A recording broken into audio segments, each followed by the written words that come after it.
আসসালামু আলাইকুম গাইস, কেমন আছেন? আশা করি সকলেই ভালো আছেন। কয়েকদিন পর আপনাদের মাঝে আবারও চলে আসলাম। তো সকলেই আশা করি ভালো আছেন। সকালের ঈদ আশা করি অনেক ভালো কেটেছে। গ্রাম থেকে এবার ঢাকায় ফিরলাম ট্রেনের মাধ্যমে। ট্রেন জার্নিটা আসলে অনেক একটা আনন্দময়। যারা ট্রেনে জার্নি করে তারা হয়তো জানে।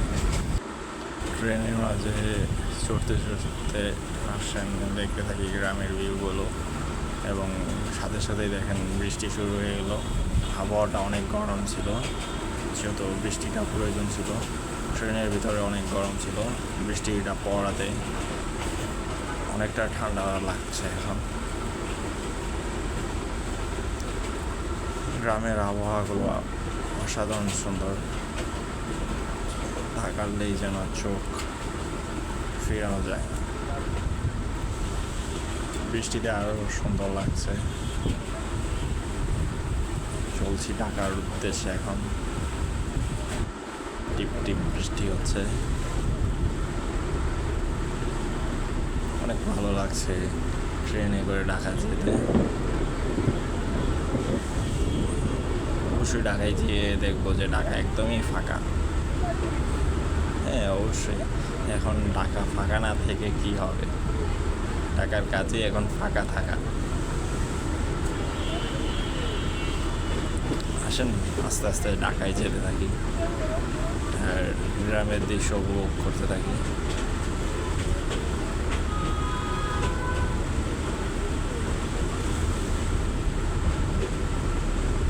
এখন আমরা আছি গাজীপুর বনে। গাজীপুর শালবনটা অনেক সুন্দর। যদি কেউ সময় পান তাহলে অবশ্যই করে দেখবেন, অনেক ভালো লাগবে আপনাদের। যদি কখনো পারি তাহলে গাজীপুর নিয়ে আবার একটা ভিডিও নিয়ে আসবো ইনশাআল্লাহ। আসলে গাজীপুরের সাধারণ দৃশ্য ট্রেনে হয়তোটা ভিড় নেই, তাও আজকে তুলনায় এখনও মানুষ ঢাকা থেকে বাড়িতে যাচ্ছে বেড়াতে, বিভিন্ন জায়গায় বেড়াতে যাচ্ছে মানুষ। এখন আমরা জয়দেবপুর স্টেশনটি পার করে একদম এয়ারপোর্ট স্টেশনে চলে। গাজীপুরের পরে ভিডিও করিনি, কারণ ওইদিকে অনেক চিন্তাই হয়। প্রধানত ফোন টান দিয়ে নেওয়া যায় জানালা থেকে, এই জন্য এয়ারপোর্ট পর্যন্ত কোনো ভিডিও করিনি। গাজীপুর থেকে আপনারাও সাবধানে চলাচল করবেন, ফোন কখনো জানালার বাইরে বের করবেন না। গাজীপুর থেকে টঙ্গী, বিশেষ করে টঙ্গী পর্যন্ত, টঙ্গীর পরেও বের করবেন না। একদম এয়ারপোর্টের পরে যদি বার করেন তাও রিস্ক নিয়ে বের করবেন। এইসব জায়গাতে ফোন টান দিয়ে নেওয়া যায় জানলা থেকে সরাসরি। এখন আমরা চলে এসেছি প্রায় ক্যান্টনমেন্টের কাছাকাছি। একটু পরে আমরা ক্যান্টনমেন্ট স্টেশনে অতিক্রম করব। সামনে দেখতে থাকি অসাধারণ ভিউগুলো এয়ারপোর্টের পর থেকে। সত্যিকার অর্থে অসাধারণ সুন্দর। ট্রেনে জানলায় বসে আপনারা উপভোগ করতে পারবেন। কখনো যদি ট্রেন জার্নি করে থাকেন তাহলে অবশ্যই উপভোগ করতে পারবেন।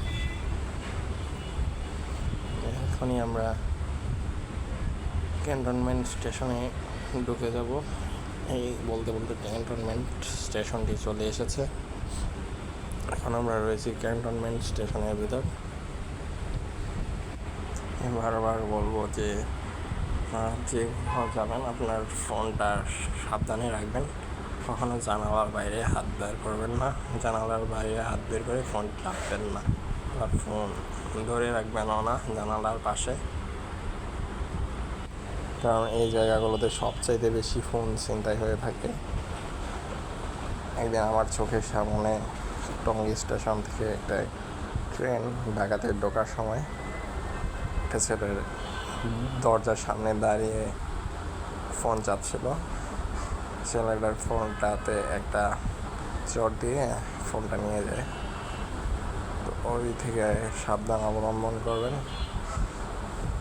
নিজের চোখে দেখা ঘটনা। কিছুক্ষণের মাধ্যমে আমরা ঢাকায় প্রবেশ করব। ঢাকা অবশ্যই এখন ফাঁকা হয়ে আছে, তার দৃশ্য আপনাদের দেখাবো। এখন আছি আমরা নৌবাহিনী সদর দপ্তরের সামনে।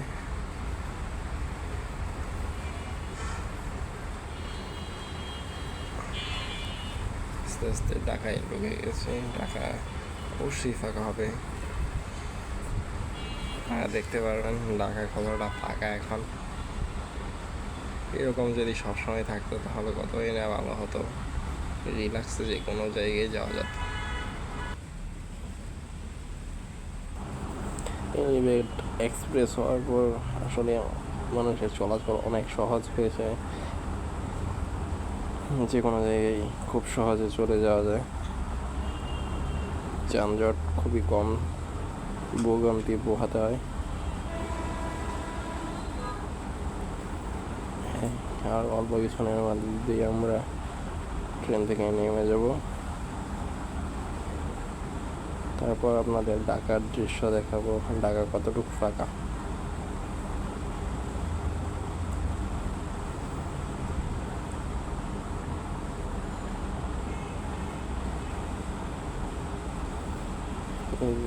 তেজগাঁও স্টেশনে নেমে যাব আমরা। তেজগাঁও স্টেশনের কাছাকাছি চলে এসেছি, তাই ভিডিও অফ করে দিচ্ছি। এখন চলে এসেছি গ্রিন রোড। দেখেন রাস্তা একদমই ফাঁকা, কোনো গাড়ি নেই। যে রোডে সবসময় আপনার লেগেই থাকে। যারা চলাচল করেন তারা বলতে পারবে এই রোডে কেমন জ্যাম থাকে। এখন প্রান্তপথ পুলিশ বক্সের সামনে আসছে। এদিকেও এখন একেবারেই ফাঁকা। যেদিকেই যান ঢাকাতে এখন একটাই শান্তি, কোনো জ্যাম নেই, কিছু নেই, গাড়ি নেই, একদমই ফাঁকা।